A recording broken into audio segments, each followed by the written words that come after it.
la partenza alla prima serie.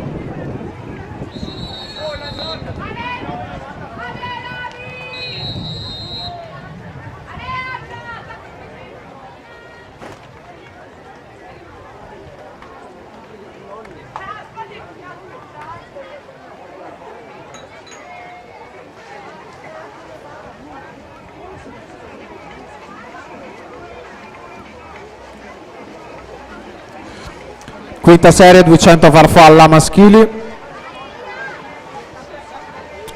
Alla 2 Andy Bardi, alla 3 Davide Tanzi, alla 4 Davide Foresta, alla 5 Manuel Paolon, alla 6 Filippo Visentino, alla 7 Enrico Visentino.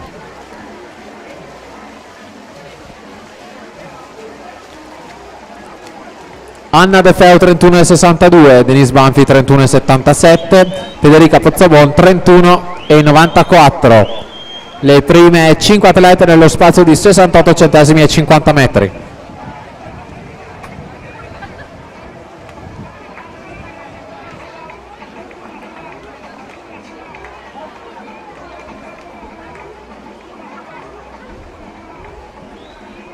Siamo ai 100 metri.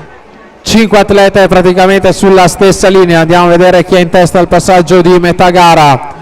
Ancora Anna De Feo 1,814 per soli 2 centesimi su Pozzobon e 21 centesimi su Pavanelli, 25 centesimi su Pinarello. Le prime 5 nello spazio di soli 49 centesimi, in particolare De Feo 36,52, Pozzobon 36,22, Pavanello 36,11. Questa la seconda vasca di gara per le prime 3 atlete, ma siamo già proiettati verso la parte opposta della vasca del centro natatorio comunale di Treviso con le atlete ai 150 metri, prima serie 200 farfalla. Ancora Anna De Feo, Piave Nuoto in testa 35,87, Giulia Pavanello in questo momento in seconda posizione, però più staccata, un secondo e 11 per il team Veneto, 36,77, Denise Banfi terza 36,70, 2,14,11 il record della manifestazione della scorsa edizione.